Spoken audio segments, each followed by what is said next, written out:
Hello students, आप लोगों की पढ़ाई कैसे चल रही है। हम नोट सीरीज़ के बाद एक चैप्टर एक्सप्लेनेशन सीरीज़ आप लोगों के सामने प्रेजेंट करते चल रहे हैं।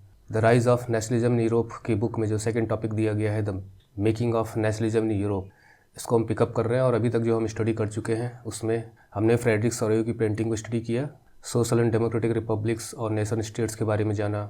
उसके बाद थोड़ा आगे बढ़े तो हमने नेपोलियनिक सिविल कोड के बारे में, नेपोलियन ने एडमिनिस्ट्रेटिव और इकोनॉमिक और एजुकेशनल जो मेजर्स लिए थे, स्टेप उठाए थे एम्परर बनने के बाद। उसने डेमोक्रेसी को तो नष्ट किया लेकिन सुधार भी काफ़ी किए, और उन सुधारों का क्या रिएक्शन था लोगों के बीच में, और ख़ासकर जब वो द्वारा जो गवर्न टेरिटरीज थी डायरेक्टली और इनडायरेक्टली, जब वहाँ पे उन्हें एक्सपोर्ट किया गया तो लोगों का क्या रिएक्शन था, मिला जुला रिएक्शन था, ये हमने स्टडी किया। और उसके बाद यूरोप में नेशनलिज्म किस प्रकार से राइज होता है और ये सब चीज़ें हम समझेंगे इसमें। If you look at the map of mid 18th century Europe, will find that there were no nation states as we know them today. तो आज हम अगर मैप उठाते हैं यूरोप का, आपको कई देश मिल जाएंगे जिन्हें हम नेशन स्टेट्स कहते हैं।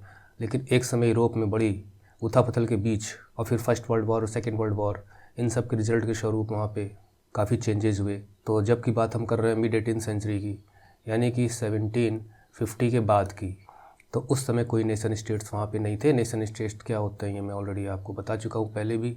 What we know today as Germany, जैसे हम आज मैप में जर्मनी को देखते हैं, इटली को देखते हैं, स्विट्ज़रलैंड को देखते हैं, इस तरह से ये ऑर्गेनाइज्ड वन नेशन स्टेट्स नहीं थे, बल्कि डिवाइडेड थे कई पार्ट्स में। तो जैसे किंगडम्स हैं, डचीज़ हैं। अब कहीं का किंग रूल है तो किंगडम हो जाएगा, कहीं पे ड्यूक है तो डचीज़ हो जाएगा। इस प्रकार से कैंटन्स हैं। स्विट्ज़रलैंड को आप कैंटन से जोड़ सकते हैं, आज भी वहाँ पे कैंटन्स हैं। Whose rulers had their autonomous territories, जिनकी अपनी खुद की ऑटोनोमस टेरिटरीज होती थी। मीन्स कि कोई एक टेरिटरी है, उस टेरिटरी में जो रूलर है तो उस टेरिटरी पर रूल करता था और एब्सोल्यूट हुआ करता था अधिकतर। तो हम ये कह सकते हैं कि टेरिटोरियल स्टेट्स के वो रूलर हुआ करते थे, कोई नेशन स्टेट वाली बात नहीं थी। ईस्टर्न एंड सेंट्रल यूरोप और अंडर ऑटोक्रेटिक मोनार्कीज़। तो जो ईस्टर्न एंड सेंट्रल यूरोप है वहाँ पे ऑटोक्रेटिक मोनार्कीज़ शासन किया करती थी। With in the territories of which lived diverse people, और उनकी टेरिटरीज़ में भिन्न भिन्न इथनिक ग्रुप्स रहा करते थे। ठीक उसी प्रकार से जैसे इंडिया है, तो इंडिया में पंजाबी हैं, मराठी हैं, बंगाली हैं, मद्रासी हैं, तमिल हैं, ये सब डाइवर्स ग्रुप ही हैं जो इंडिया में रहते हैं। They did not see themselves as sharing a collective identity. लेकिन उस समय क्या प्रॉब्लम थी कि वो लोग अपने आप को डिफ्रेंशिएट करके चलते थे और कोई कलेक्टिव आइडेंटिटी उस समय नहीं थी। हमने पिछले पार्ट में पढ़ा था कि किस प्रकार से कलेक्टिव आइडेंटिटी डेवलप करने के लिए फ्रेंच पीपल ने क्या क्या किया, ला पैट्री और ली सिटुएन जैसे कॉमन लैंग्वेज जैसे कदम उठाए थे। तो शेयरिंग कलेक्टिव आइडेंटिटी उस समय लैकिंग थी, या कोई कॉमन कल्चर नहीं थी। अब देखिए इंडिया में क्या है कि हम इंडिया के रहने वाले हैं और हमारी आइडेंटिटी है कि वी आर इंडियंस, हम भारतीय हैं। तो हमारी कॉमन आइडेंटिटी है, ये आइडेंटिटी हमको जोड़ती है कि हमारा देश एक है और हम अलग अलग कल्चर को मानने वाले लोग एक देश के निवासी, एक राष्ट्र के निवासी। जिस दिन ये लोग अपने को पूरी तरह डिफ्रेंशिएट करके चलेंगे, उस दिन इंडिया कैसे एक रह पाएगा। Often they even spoke different languages. अब देखिए कैसे डिफ्रेंशिएशन हो सकता है। Often they even spoke different languages, अलग अलग भाषा बोला करते थे। तो ये कुछ पॉइंट्स आपको डिफ्रेंशिएशन के बताए जा रहे हैं कि किस प्रकार से डिफरेंट ग्रुप्स बनते हैं। तो डिफरेंट भाषा बोला करते थे, डिफरेंट इतने ग्रुप्स को बिलोंग भी करते थे। देखिए एक वर्ड इथनिक है, ये आपने 9th में भी पढ़ा होगा और कई बार आपको आगे भी हो सकता है मिले। तो आदमी अपने आप को आइडेंटिफाई करता है, कभी रिलीजन के आधार पे, कभी लैंग्वेज के आधार पे, कभी कॉमन डिसेंट के आधार पे, कभी कॉमन शेयर्ड हिस्ट्री के आधार पे, या कभी अपनी जो फिजिकल बिल्ट होती है उसके आधार पे, या कभी कॉमन बर्थ प्लेस यानी मदरलैंड या फादरलैंड जैसे भी आप कही उसके आधार पे। मतलब कहीं ना कहीं हम आइडेंटिटी अपनी लोगों से जोड़ते हैं। तो कई उसके तरीके हो सकते हैं। तो उस आधार पे जब आप अपना डिफरेंट ग्रुप समझते हैं, जैसे मैं इंडिया का उदाहरण इसलिए दे रहा हूँ कि इंडिया जैसा डाइवर्स कंट्री दुनिया में कहीं नहीं है। तो अब एक पंजाबी है तो देश में या विदेश में कहीं भी मिलेगा तो निश्चित है पहचान लेगा, रिलीजन के आधार पर पहचान लेगा, कल्चर के आधार पर पहचान लेगा। अगर वो मान लीजिए उसने पगड़ी नहीं बांधी है और उसने पैंट शर्ट पहनी हुई है तो आप नहीं पहचान पाएंगे। लेकिन अगर उसने पंजाबी बोलना शुरू कर दिया तो आप अट्रैक्ट हो जाएंगे, अरे अरे तो पंजाबी बोल रहा है। लोगों को बॉन्ड की तरह कॉमन जोड़ने की कोशिश करती हैं ये सब आइडेंटिटीज़। लेकिन अगर हम कोई एक बड़ी आइडेंटिटी लेके नहीं चलेंगे जो हमें कलेक्टिव करती हो, कलेक्टिव बॉन्ड डेवलप करती हो, तो हम बटे बटे से ही रहेंगे। उस समय सब बटे बटे से ही थे इतने ग्रुप्स में। इन जातीय समूह हम कहते हैं, लेकिन वो जात नहीं जो हिंदुज़म में है, अलग अलग इस प्रकार से बटी हुई जातियाँ। द हैब्सबर्ग एम्पायर, जैसे एक हैब्सबर्ग एम्पायर है, जैसे ऑस्ट्रो हंगेरियन एम्पायर भी कहा जाता है। तो was a patch work of many different regions. आपकी शर्ट है, आपने शर्ट या टी शर्ट आपने पहनी हुई है, कुछ भी पहनी है, और उसमें कई जगह पैबंद लगे हुए, इधर इधर फटी, इधर फटी, इधर फटी है, तो वो पैचेज हो गए। कहीं कुछ नहीं है तो कंप्लीट एक वन शर्ट नज़र आएगी। तो ज़मीन पे जैसे डिफरेंट डिफरेंट प्लेसेस होती हैं, पैच वर्क की तरह था ये। इसके लिए हम मैप ले लेते हैं। ये आप मैप देख रहे हैं, ये ऑस्ट्रो हंगेरियन एम्पायर है पूरा। अब इसको कितने कलर में आप देख रहे हैं? देखिए यहाँ पे बोहेमियंस हैं, यहाँ पे गलीशिया है, यहाँ पे आप देख रहे हैं स्लोवेनिया है, क्रोएशिया है, बोस्निया है, टायरोल है, यहाँ पे जर्मन भाषा का असर है, यहाँ पे पोलैंड भाषा का असर है। ये जो पूरा आप देख रहे हैं, क्योंकि पोलैंड लगा हुआ है, इधर पे रशिया यहाँ पे लगा हुआ है। नीचे यहाँ पे रोमन्स हैं, ये कर्नियोला है, जो भी आप आगे पैराग्राफ में देखेंगे। तो मैंने कहा मैप आपको दिखा दें इकट्ठा। ये सब डिफरेंट इतने ग्रुप्स हैं, कई पैच वर्क हैं, अलग अलग कलर में नज़र आ रहे हैं। कंप्लीट एक कलर में मैप नहीं है ये, लेकिन ये पूरा का पूरा एक अम्पायर था, जिसका एक शासक था, एक एम्परर था। तो कहीं ना कहीं एक कॉमन आइडेंटिटी ये बनती है कि हम लोग डिफरेंट डिफरेंट है, लेकिन हमारा एक साम्राज्य है, हमारा एक सम्राट है। आगे चलें। It included the Alpine regions. ये जो इटली से लगा हुआ इलाका है, ये जो आपको एड्रियाटिक सी दिख रहा है, यहाँ पे इटली है, तो अल्पाइन रीजन है। टायरोल जो मैंने अभी आपको बताया, यहाँ पे ऑस्ट्रिया एंड द सुडेटेनलैंड, ये ऑस्ट्रिया का इलाका है। दरअसल ये Austria and the Sudetenland as well as Bohemia, जो मैंने अभी आपको बताया था, ऑस्ट्रिया का इलाका है। ये हंगरी है। मतलब ये दो क्षेत्र थे, ऑस्ट्रिया एंड हंगरी, जिन पर एक सम्राट ने कब्जा किया था। As well as Bohemia where the aristocracy was predominantly German speaking. चूँकि अगर हम जर्मन का यूनिफिकेशन पढ़ेंगे तो यहाँ पे जर्मनी है, तो उसका असर था जर्मन भाषा का, तो यहाँ पे जर्मन भाषी लोग ज़्यादा थे। और अरिस्टोक्रेसी मतलब जो कुलीन वर्ग थे, हाई क्लास सोसाइटीज़ के रहने वाले लोग। It also included the Italian speaking provinces of Lombardy and Venetia. तो आगे जब हम इटालियन यूनिफिकेशन पढ़ेंगे तो ये दोनों प्लेसेस आएंगी, तो वहाँ आपको क्लियर हो जाएगा। ये जो आपका इटली है, इस रीजन में लोम्बार्डी वेनेशिया पढ़ते हैं। इन हंगरी, यानी अगर हम हंगरी को देखें तो half of the population spoke Magyar भाषा बोलना, जबकि आधे से ज़्यादा लोग जो उनकी डायलेक्ट्स थी वो लोकल भाषा बोलते थे, आधे लोग। इन गलीशिया, यानी जो गलीशिया मैंने आपको बताया था, यहाँ पे द अरिस्टोक्रेसी स्पोक पॉलिश, वहाँ पे पॉलिश भाषा बोली जाती थी, क्योंकि यहाँ पे पोलैंड लगा हुआ है। बिसाइड्स दीज 3 डोमिनेंट ग्रुप्स, तो ये 3 डोमिनेंट ग्रुप यहाँ पे बताए गए हैं। जर्मन स्पीकिंग हो गया, इटालियन स्पीकिंग हो गया, जैसे लोम्बार्डी वेनेशिया और Magyar. Besides these 3 dominant groups there also lived within the boundaries of the empire. इसके अलावा भी इतना बड़ा एम्पायर था तो लोग रहते थे, जैसे पीजेंट्स हो गए, जो किसान लोग थे, peasant peoples.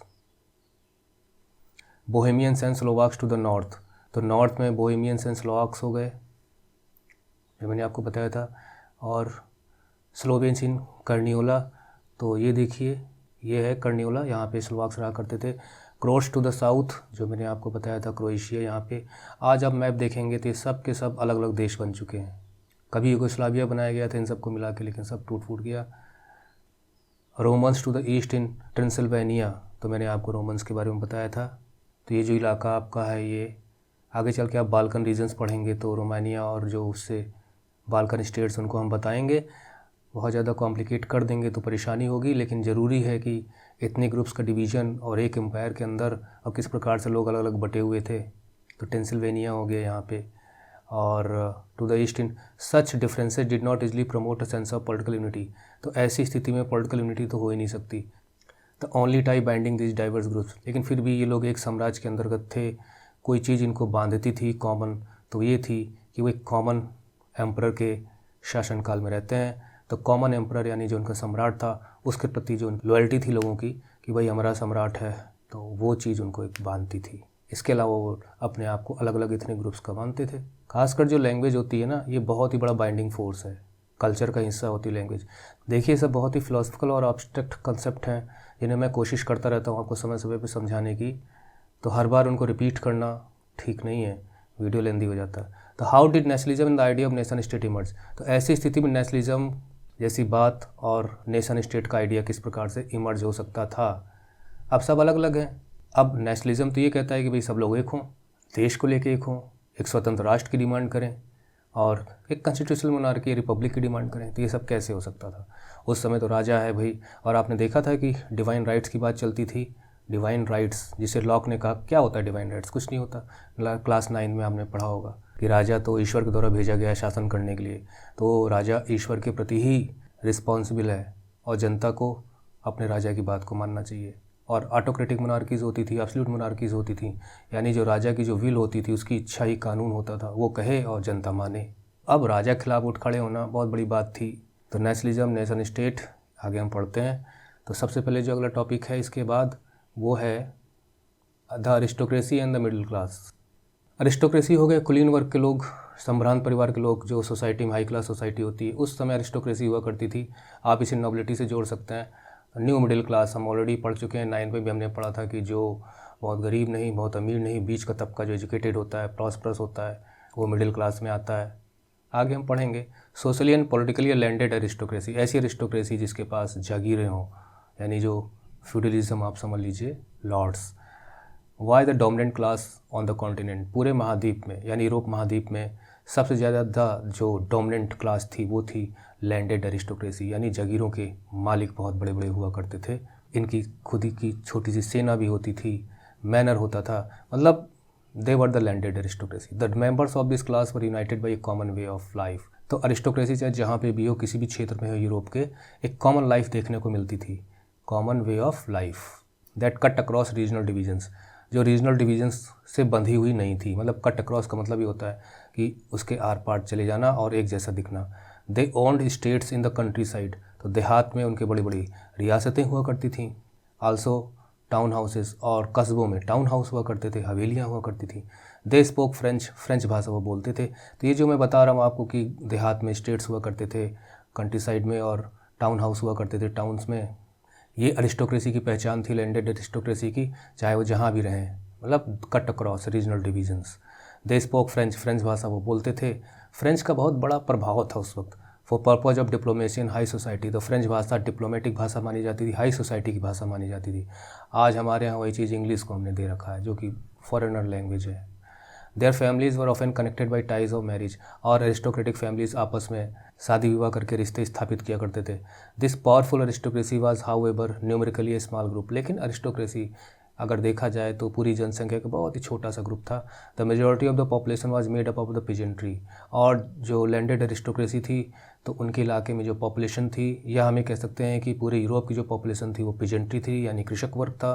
To the west the bulk of the land was farmed by tenants and small owners, while in the eastern central Europe the pattern of land holding was characterized by vast estates which were cultivated by serfs। तो Europe के भी हम दो भाग में बांट सकते हैं। आगे अगर मैं यूरोप का कोई मैप लूँगा तो मैं आपको दिखाऊंगा। तो वेस्ट में वेस्टर्न यूरोप ईस्टर्न यूरोप की तुलना में ज़्यादा रिच है, ज़्यादा प्रॉस्परस है।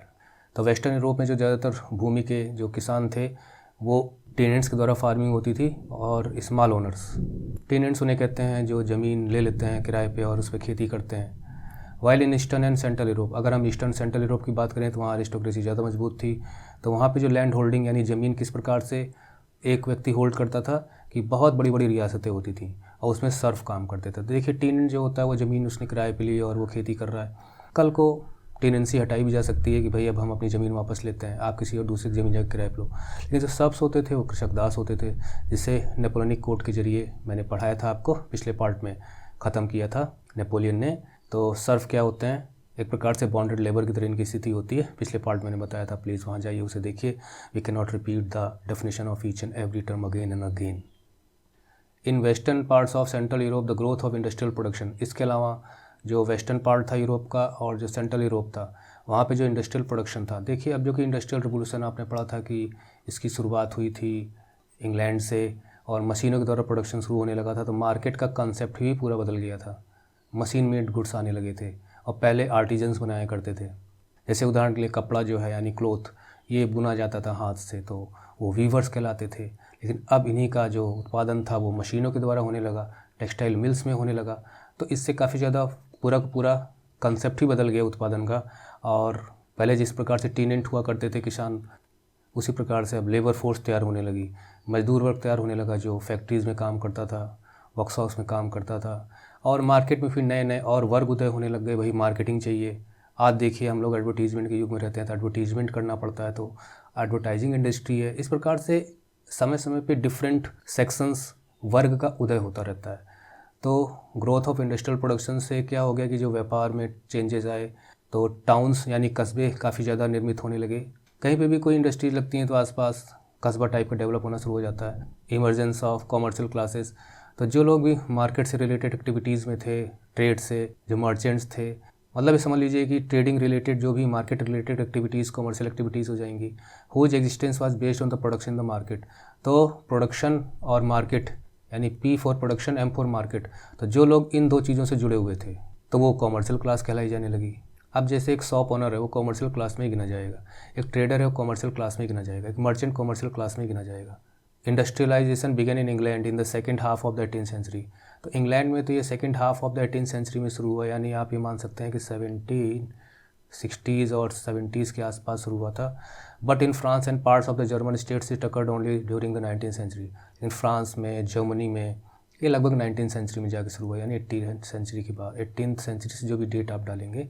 इन इट्स वेक, तो इसको देखते हुए, इंडस्ट्रियल रेवोल्यूशन को देखते हुए, इन इट्स वेक यानी इस इंडस्ट्रियल रेवोल्यूशन को देखते हुए जो डेवलपमेंट हो रहे थे, new social groups came into being, तो नए सामाजिक समूह भी उत्पन्न होने लगे। जैसे एक वर्किंग क्लास बन गई, जो मैं आपको बता रहा था ना। अब जैसे लेबर फोर्स होगी, फैक्ट्री में काम कर रही है, अब कोई मैनेजर होगा, कार्यालय होगा, कार्यालय में लोग काम करेंगे। ये सब पहले कहाँ था? तो एक वर्किंग क्लास पॉपुलेशन। आज वर्किंग क्लास पॉपुलेशन से आप क्या समझते हैं? जो मुंबई में रहते हैं वो देखते होंगे किस प्रकार से सुबह और शाम जो सबअर्बन रेलवे स्टेशन पे कितनी भीड़ होती है। सब कहीं ना कहीं किसी काम पे जा रहे होते हैं, तो वर्किंग क्लास हो गई, जिनकी सैलरीज होती हैं, वेजेस होते हैं। एंड मिडिल क्लास, इस प्रकार से मिडिल क्लास का उदय हुआ, जिसमें इंडस्ट्रियलिस्ट थे, बिजनेसमैन थे, प्रोफेशनल्स थे। जैसे डॉक्टर है, लॉयर है, ये सब प्रोफेशनली तो हैं। एक टीचर भी प्रोफेशनल कहलाएगा, अपनी सर्विसेज के बदले इन्हें पैसे मिलते हैं। इन central and eastern Europe these groups were smaller in number. तो सेंट्रल और ईस्टर्न यूरोप में ये कम संख्या में थे, क्योंकि मैंने आपको बताया कि जो वेस्टर्न यूरोप था ना, वही काफ़ी ज़्यादा डेवलप था, और आज भी ऐसी स्थिति है टिल लेट 19th सेंचुरी। तो 19th सेंचुरी के बाद तक काफ़ी, यानी आप समझ सकते हैं कि 1880s से लेके लगभग जो 20th सेंचुरी शुरू होने तक। तो in central and eastern Europe these groups were smaller in number till late 19th century, क्योंकि वहाँ पे इंडस्ट्रियल रेवोल्यूशन देर से शुरू हुआ, तो वहाँ पर मिडिल क्लासेस और ये जो सोशल ग्रुप्स का इमरजेंस भी देर से हुआ। It was among the educated liberal middle, तो जो शिक्षित थे, जो उदार हृदय के थे, मतलब जो कट्टर ना हो, जो दूसरों को इंपॉर्टेंस देते हों और डिस्क्रिमिनेशन में विश्वास ना करें, बल्कि जहाँ डिस्क्रिमिनेशन हो, भेदभाव हो, उसे कम करने की कोशिश करें, द लिबरल। तो मिडिल क्लास लिबरल हुआ करती थी, एजुकेटेड हुआ करती थी। That ideas of national unity, तो राष्ट्रीय एकता, यानी जो डिफरेंट एथनिक ग्रुप्स उनको एक करके एक राष्ट्र बनाओ, तो आइडियाज़ ऑफ नेशनल यूनिटी जो है ना, following the abolition of aristocratic privileges, के अरिस्टोक्रेटिक प्रिविलेजेस ख़त्म होने चाहिए और नेशनल यूनिटी होनी चाहिए। ये सब आइडियाज़ के जो वाहक थे, जो कैरियर थे, या जिनकी सोसाइटी में चर्चाएं होती थी इन सब चीज़ों को लेके, लिबरल पॉइंट्स को लेके, लिबरल पॉलिसीज़ को लेके। आगे हम पढ़ेंगे दो प्रकार के लिबरलिज्म, एक इकोनॉमिक लिबरलिज्म, एक पॉलिटिकल लिबरलिज्म। तो वो मिडिल क्लास में ही होता था। आप समझ लीजिए कि मिडिल क्लास ही रेवोल्यूशन को लीड करता है, और फिर इनका साथ और भी जो पेजेंट्री होती है वो साथ देती है, आर्टिजन्स है वो साथ देते हैं। तो इस प्रकार से एक रेवोल्यूशन सफल होता है। इसके बाद what did liberal nationalism stand for, तो ये सबसे पहले हम पॉलिटिकल लिबरलिज्म को पढ़ते हैं कि पॉलिटिकल लिबरलिज्म से क्या मतलब हम निकाल सकते हैं। Ideas of national unity in early 19th century Europe were closely allied to the ideology of liberalism. तो 19th सेंचुरी यानी जब शुरुआत हुई थी 19th सेंचुरी की, तो लिबरलिज्म की भावना और उससे रिलेटेड आइडियाज़ ज़्यादा से ज़्यादा लोगों तक पहुँच रहे थे, ज़्यादा से ज़्यादा डिस्कशन उस पर होता था। आइडियोलॉजी का मतलब होता है जो आपका थॉट प्रोसेस है, अपनी लाइफ को जिन प्रिंसिपल्स पे आप बेस्ड करते हैं, तो आपकी आइडियोलॉजी होती है। जैसे गांधीयन आइडियोलॉजी है, मार्क्सिज्म है, मार्क्सियन आइडियोलॉजी पे बेस्ड है। डेमोक्रेसी भी एक आइडियोलॉजी है जो फ्रीडम ऑफ पीपल पे विश्वास करती है। तो इस प्रकार से आइडियोलॉजीज़ होती हैं, सिद्धांत होते हैं, विचारधारा होती है। The term liberalism derives from the Latin root liber से निकला है, उससे बना है, जिसका मतलब होता है फ्री। तो लिबरलिज्म वर्ड से जो रिलेटेड आइडियोलॉजी है वो फ्रीडम पे बेस्ड है, मतलब फ्रीडम की बात करती है liberalism ideology. For the new middle classes, जो नई मिडिल क्लासेस थी जिसके बारे में हमने ऊपर बात की, जो educated and professional and commercial classes थी, liberalism stood for freedom for the individual and equality for all before law. तो liberalism stood for freedom of the individual and equality for all before the law. तो liberalism से related आपको points मिल रहे हैं, और note series आप देखेंगे तो वहाँ पे हमने इससे नोट्स बनाए हुए हैं। यहाँ हम सिर्फ चैप्टर एक्सप्लेनेशन आपको दे रहे हैं। अगर आपको नोट्स लेने हैं तो आपके जाके नोट सीरीज़ देखिए, और उसकी प्लेलिस्ट का लिंक आपको वीडियो डिस्क्रिप्शन में मिल जाएगा। तो लिबरलिज़म फ्रीडम की बात करता था, कानून के सामने सब बराबर होने चाहिए इसकी बात करता था, कोई भी डिस्क्रिमिनेशन नहीं होना चाहिए। Politically it emphasised the concept of government by consent, और किसी देश में राष्ट्र में सरकार होनी चाहिए वो लोगों की सहमति से बननी चाहिए। जैसे इंडिया में जो गवर्नमेंट है वो गवर्नमेंट बाई कंसेंट है। सिंस द फ्रेंच रेवोल्यूशन, यानी फ्रेंच रेवोल्यूशन के बाद liberalism had stood for the end of autocracy, और ऑटोक्रेसी खत्म होनी चाहिए, यानी जो निरंकुश शासन है कि राजा अपनी मनमानी करता है और कोई कंट्रोल उसके ऊपर नहीं रहता है, वो खत्म होना चाहिए। एंड क्लरिकल प्रिविलेजेस, क्लरिकल का मतलब यहाँ पे है जो पादरी वर्ग है, जो चर्च के लोग हैं, तो क्लर्जी से रिलेटेड है, उनके विशेषाधिकार खत्म होने चाहिए। अब कॉन्स्टिट्यूशन एंड रिप्रेजेंटेटिव गवर्नमेंट, एक कॉन्स्टिट्यूशन होना चाहिए, गवर्नमेंट रिप्रेजेंटेटिव होनी चाहिए, मीन्स कि लोग अपने प्रतिनिधि भेजें और उन प्रतिनिधियों से सरकार बने। जैसे हमारे जो पार्लियामेंट है, उस पार्लियामेंट में जो लोग बैठते हैं वो हमारे द्वारा भेजे गए प्रतिनिधि हैं, जो 543 होते हैं +2 उसमें जो नॉमिनेट करते हैं, तो 545 से हमारी लोकसभा बनती है थ्रू पार्लियामेंट। पार्लियामेंट्री सिस्टम की बात हो रही थी। 19th century liberals also stress the inviolability of private property. हाँ, एक चीज़ थी कि जो प्राइवेट प्रॉपर्टी है इनवायलेबल होनी चाहिए, मतलब जनता को प्राइवेट प्रॉपर्टी का अधिकार होना चाहिए। हमारे इंडिया में ये पहले था लेकिन बाद में उसे हटा दिया गया, पहले फंडामेंटल राइट्स था। तो संपत्ति का अधिकार सबको होना चाहिए, ऐसा नहीं कि जो 2 स्टेट के लोग हैं शुरू में उन्हीं के पास संपत्ति का अधिकार होना चाहिए था जो पहले था। तो ये सब बातें ही पॉलिटिकल लिबरलिज्म से। पॉइंट्स हम यहाँ नहीं बनाते हैं क्योंकि हम ऑलरेडी नोट सीरीज़ की वीडियोज़ आपके लिए बना चुके हैं। Yet equality before the law did not necessarily stand for universal suffrage. तो आप कह रहे होंगे क्या बात है, तो बड़ी फ्रीडम की बात करते थे, तो मेन वीमेन की फ्रीडम की भी बात करते होंगे, लेकिन नहीं, थोड़ी सी प्रॉब्लम है कि इसका मतलब ये नहीं था कि वो यूनिवर्सल सफरेज की बात करते थे। देखिए, सफरेज का मतलब होता है मताधिकार, वोट देने का अधिकार, और यूनिवर्सल सफरेज होता है सबको मत देने का अधिकार है, चाहे वो गरीब हो, अमीर हो, औरत हो, पुरुष हो। तो you will recall that in revolutionary France, जब क्रांति का दौर था फ्रांस में, which mark the first political experiment in liberal democracy. Liberal democracy का पहला एक्सपेरिमेंट था फ्रांस में, जहाँ पे कॉन्स्टिट्यूशनल मोनार्की स्टैब्लिश करने की बात हो रही थी। The right to vote and to get elected was granted exclusively to property owned man. तो आपने देखा था किस प्रकार से जो टैक्स पेयर्स थे तो उन्हें वोट देने का अधिकार दिया गया था। आपने देखा था एक्टिव एंड पैसिव सिटीजन की बात थी। Man without property and all women were excluded from the political rights. तो जिन व्यक्तियों के पास प्रॉपर्टी नहीं थी उन्हें, और जो महिलाएं थीं उन्हें इससे बाहर रखा गया था सफरेज से। Only for a brief period under the Jacobins, सिर्फ जैकोबिन्स के समय जो रॉबर्ट्सबेरी का शासन था, did all adult males enjoy suffrage. वहाँ पे सारे पुरुषों का अधिकार था, महिलाएं वहाँ भी अधिकार से वंचित थीं। हाउएवर द नेपोलियनिक कोड, क्या एज थी वहाँ पे? 21 एज रखी गई थी। The Napoleonic code went back to limited suffrage, लेकिन जब नेपोलियनिक कोड लागू किया गया यानी कि 1804 में, went back to limited suffrage, तो उसमें लिमिटेड सफरेज की बात की गई थी। Reduce women to the status of minor, और वीमेन को तो कहा गया भाई ये तो माइनर हैं, जैसे बच्चे होते हैं ना, देखभाल की जरूरत होती, subject to the authority of fathers, तो इन्हें फादर के अंतर्गत रहना है, इन्हें हस्बैंड के अंतर्गत रहना है, मतलब इन्हें इनकी बातें माननी है। Through out the 19th century की पूरी शताब्दी में, अर्ली 20th सेंचुरी और 20th सेंचुरी की शुरुआत में, women and non propertied man, तो जो महिलाएं हैं और जो नॉन प्रॉपर्टीड मैन है, मतलब कि जो धनी लोग नहीं हैं, टैक्स नहीं पे करते हैं, ऑर्गेनाइज्ड अपोजिशन मूवमेंट्स, उन्होंने मूवमेंट्स लॉन्च किए जो इक्वल पॉलिटिकल राइट्स की बात करते थे। हमारे यहाँ जब 1947 में इंडिया इंडिपेंडेंट हुआ तो हमारे यहाँ जो कॉन्स्टिट्यूशन बना उसमें फंडामेंटल राइट जो हमारे दिए गए वो शुरू से ही हमें दिए गए, और हमारा कॉन्स्टिट्यूशन भी हमें यूनिवर्सल सफरेज देता है, यानी कि पुरुष स्त्री जो भी हों अगर 18 साल के लगभग उससे पूरे करने के बाद उसके ऊपर जा चुके हैं तो वोट दे सकते हैं।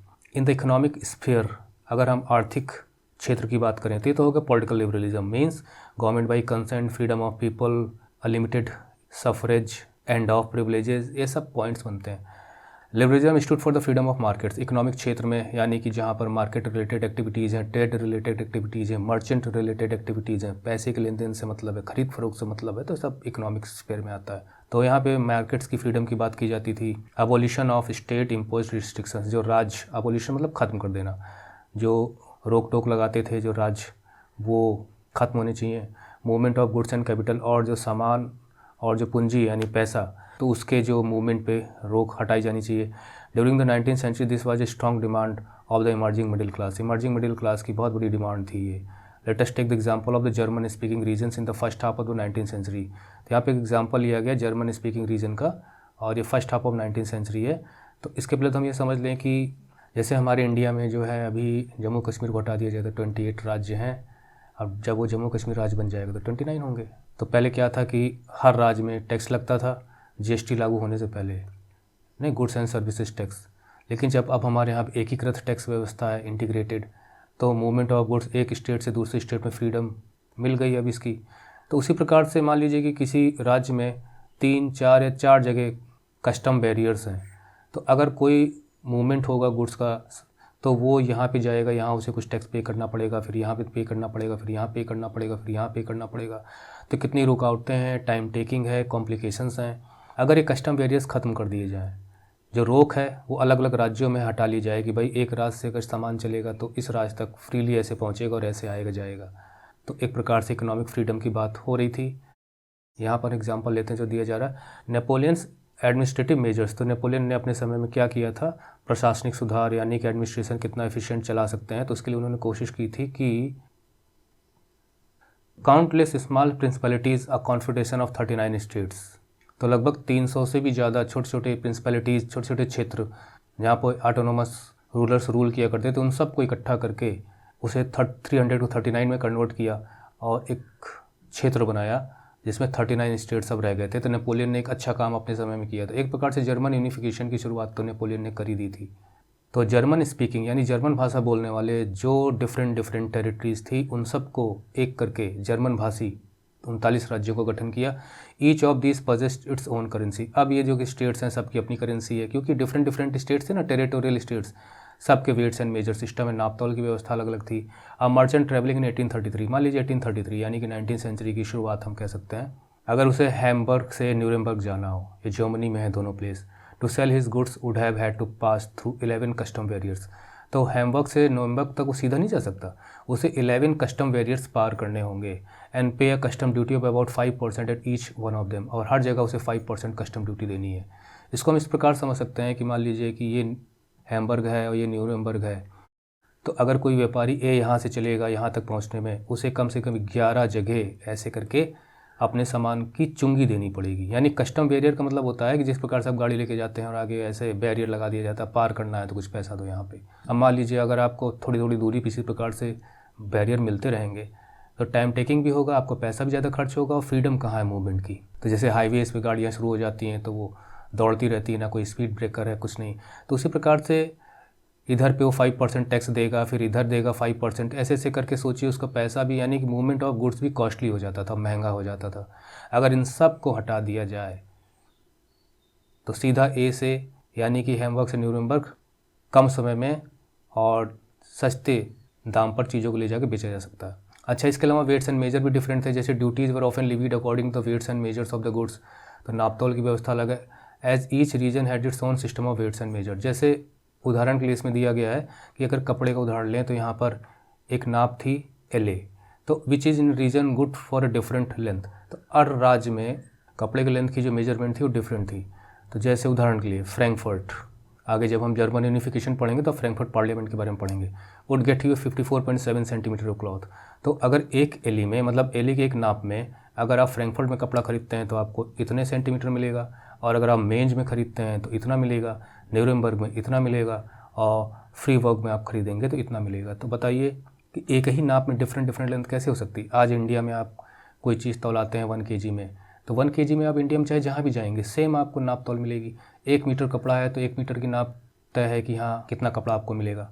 लेकिन उस समय different territorial states, different weights and measures, custom barriers, so many complications were there. तो ये सब ख़त्म करने की मांग हो रही थी, लिबरल जो इकोनॉमिक डिमांड थी जो लिबरल्स की। Such conditions were viewed as obstacles to economic exchange. तो एक प्रकार से इकोनॉमिक एक्सचेंज यानी आर्थिक लेन देन में इसे बाधा माना जा रहा था, ऑब्स्टिकल्स माना जा रहा था इनको, जो ये कस्टम बैरियर्स थे। And growth by the new commercial classes, जो नई कॉमर्शियल क्लासेस जो इंडस्ट्रियल रेवोल्यूशन की वजह से डेवलप हो रही थी, तो वो डिमांड कर रही थी भाई ये तो बहुत बड़े ऑब्स्टिकल्स हैं। Who argued for the creation of unified economic territory. उनका कहना था कि इकोनॉमिक यूनिफाइड टेरिटरी आप बनाओ। अगर 39 स्टेट्स हैं उदाहरण के लिए, तो इसको सबको एक इकोनॉमिक यूनिफिकेशन में ले आइए कि 39 स्टेट्स में आवाजाही जो है गुड्स की यानी सामान की बिना बेरोक टोक हो सके, तो इकोनॉमिक यूनिफिकेशन। हमारे यहाँ GST ने एक प्रकार से इकोनॉमिक यूनिफिकेशन का ही काम किया है। अब जैसे नीट ही आप ले लीजिए, अब ये परीक्षा है, पहले डिफरेंट स्टेट्स या डिफरेंट बोर्ड्स लिया करते थे। अब देखिए नीट एक परीक्षा है पूरी इंडिया के लिए और इसी में से पूरी इंडिया में सिलेक्शन होता है। इस प्रकार से यूनिफिकेशन जो होता है ना वो बहुत मदद करता है और लोगों को भी एक करता है। इन 1834 एक कस्टम यूनियन और जॉल्वरीन बहुत इंपॉर्टेंट है, अक्सर क्वेश्चन पूछा जाता है कि जॉल्वरीन क्या है। तो एक जॉल्वरीन को हम कस्टम यूनियन कहेंगे, यानी जो डिफरेंट कस्टम्स उनको हटा दिया जाए, इसको सबको एक कर दिया जाए, ये सब हट जाएँ, बीच के जो है सब हट जाएँ, एक क्षेत्र बन जाए। तो एक प्रकार से जॉल्वरीन कस्टम यूनियन था and it was formed at the initiative of Prussia. तो प्रशिया, जब हम जर्मन यूनिफिकेशन पढ़ेंगे तो हम पढ़ेंगे प्रशिया के बारे में कि किस प्रकार से जो 39 स्टेट्स थे इनमें प्रशिया सबसे बड़ा था और सबसे सक्षम था और सबसे पावरफुल था। तो प्रशिया की शुरुआत पे ही जॉल्वरीन की स्थापना की गई, यानी कस्टम यूनियन की स्थापना की गई। प्रशिया ने खुद अपने यहाँ इसको लागू किया और फिर धीरे धीरे और भी लोगों ने भी ज्वाइनिंग होने लगी। अदर जर्मन स्टेट्स ने कहा भाई हम भी जॉल्वरीन में शामिल होंगे। तो जितने जर्मन स्टेट शामिल होते चले गए उतने कस्टम बैरियर खत्म होते चले गए, उतना यूनिफिकेशन होता चला गया और धीरे धीरे फिर ये एक इकोनॉमिक यूनिफिकेशन हो गया था। The union abolish tariff barriers. तो टैरिफ बैरियर्स, टैरिफ हो गया टैक्स जो आप बैरियर्स पे देते हैं, वो ख़त्म हुआ। Reduce the number of currencies भी कम होने लगी, ओवर 30 से 2 हो गई, यानी कि पहले 39 स्टेट्स में 30 करेंसीज थी, अब भाई कुछ स्टेट्स ऐसे थे जो एक ही करेंसी को फॉलो करते थे और ये घट कर कितनी हो गई 2। देखिए कितना आसान हो गया इकोनॉमिक यूनिफिकेशन से, नहीं पता चला कि 30 करेंसीज़ को फॉलो करना पड़ता था। The creation of a network of railway, इसके अलावा रेलवेज़ का डेवलपमेंट हो रहा था ना। इंडस्ट्रियल रेवोल्यूशन ने पूरी काया पलट कर दी थी दुनिया की। फर्दर स्टिमुलेटेड मोबिलिटी, तो रेलवेज़ के डेवलपमेंट से मोबिलिटी बढ़ गई, मतलब लोगों का आना जाना बढ़ गया, गुड्स का आना जाना बढ़ गया। हार्नेसिंग इकोनॉमिक इंटरेस्ट, हार्नेसिंग मतलब होता है जो पूरा फ़ायदा उठाना, जो भी उस वक्त हालात होते हैं, उपलब्ध होती हैं opportunities. Interest to the national unification, तो रेलवेज़ ने भी नेशनल यूनिफिकेशन में बढ़ावा दिया। अब देखिए हमारे यहाँ कन्याकुमारी से आप चलते हो, हम जम्मू कश्मीर तक पहुँचते हो, तो एक ट्रेन में अलग अलग स्टेशन पे अलग अलग राज्यों में लोग चढ़ते हैं, उतरते हैं कि नहीं उतरते हैं। तो एक ट्रेन में डिफरेंट कंपार्ट्स में पूरे भारत के लोग होते हैं। तो रेलवे भी एक यूनिफिकेशन का काम करती है। तो रेलवेज़ ने भी एक प्रकार से यूनिफिकेशन को बढ़ावा दिया। इकोनॉमिक यूनिफिकेशन जॉल्वरीन के तहत हो ही रहा था, मतलब यहाँ यूनिफिकेशन की बात कर रहे हैं। अब यूनिफिकेशन की जब आप सोचते हो तो नेशनलिज्म ऑलरेडी उसमें आ जाता है, अगर आप देश के बारे में सोचते हो। A wave of economic nationalism, तो आर्थिक राष्ट्रवाद इसे हम कहेंगे। क्वेश्चन पूछा जाए व्हाट वाज इकोनॉमिक नेशनलिज्म, तो आप कहेंगे unification, economic unification of different states, तो जॉल्वरीन का आप उदाहरण दोगे। Strengthen the wider nationalist movement, तो इकोनॉमिक यूनिफिकेशन से नेशनलिस्ट मूवमेंट को भी बढ़ावा दिया गया, क्योंकि जब ट्रेन में सफ़र कर रहे हैं तो लोग आपस में बातचीत करेंगे, आपस में डायलॉग्स होंगे, तो लोगों के अंदर एक बॉन्ड बनेगा, दोस्ती स्थापित होगी और धीरे धीरे पावर बनती है पब्लिक की, इस बॉन्ड में पावर डेवलप हो जाती है। और इस प्रकार से जब पीपल कोई प्रेशर डालते हैं गवर्नमेंट, तो गवर्नमेंट को मानना पड़ता है। तो ये तो हो गया पॉलिटिकल और इकोनॉमिक लिबरलिज्म जो लिबरल क्लासेस का था। तो लिबरलिज्म आप समझ गए होंगे, जो फ्रीडम की बात करता था, कॉन्स्टिट्यूशनल मोनार्की की बात करता था। मतलब लिबरलिज्म एक, कोई ज़रूरी नहीं कि हम यहाँ के लिबरल पीपल की बात करें, जो भी लिबरल पीपल होते हैं वो कंजर्वेटिव पीपल के विरोधी होते हैं, या कंजर्वेटिव पीपल के विरोध में उनकी विचारधारा होती है कि भाई फ्रीडम चाहिए, डिस्क्रिमिनेशन नहीं होना चाहिए, स्त्री पुरुष में भेदभाव नहीं होना चाहिए। जो डिफरेंट ओपिनियंस होते हैं उनको भी वो रिस्पेक्ट करते हैं, जो लिबरल पीपल होते हैं। और जो लिबरल पीपल नहीं होते, कंजर्वेटिव होते हैं, वो बिल्कुल अपनी ही मनमानी करते हैं, ट्रेडिशन को बनाए रखना चाहते हैं, चेंजेस कम चाहते हैं। लिबरल पीपल चेंजेस भी चाहते हैं अकॉर्डिंग टू द टाइम। अब यहाँ पे मैं ज़्यादा डिस्कशन करूँगा, एग्जांपल दूंगा तो वीडियो लेंदी हो जाएगा, जिससे अच्छा मैं अवॉइड करता हूँ उसको। अब यहाँ पे न्यू कंजर्वेटिज्म आफ्टर 1815 बहुत इंपॉर्टेंट है। यहाँ हम वियन्ना की ट्रीटी को पढ़ेंगे और इसके लिए मैं अलग वीडियो बनाऊँगा। तो इस वीडियो को मैं यहीं समाप्त करता हूँ, ओके। और इम्पॉर्टेंट क्वेश्चंस, एक्स्ट्रा क्वेश्चंस, इन सब की लिंक आपको वीडियो डिस्क्रिप्शन में मिल जाती है। आप पेज को विजिट करिए, प्रैक्टिस करिए, उसके आंसर्स भी हम तैयार करते हैं। अगर आपको खुद के आंसर्स भेजने हैं तो आप अपने आंसर भी भेजिए हमें, और जो आंसर्स अच्छे होंगे हम उन्हें आपके नाम के साथ हम ज़रूर उसको शामिल करेंगे अपने आंसर्स में। हम एक क्वेश्चन के कई आंसर वर्जन्स दे सकते हैं। So thank you for watching the video tutorial. See you in the next video. Till then, goodbye. Take care.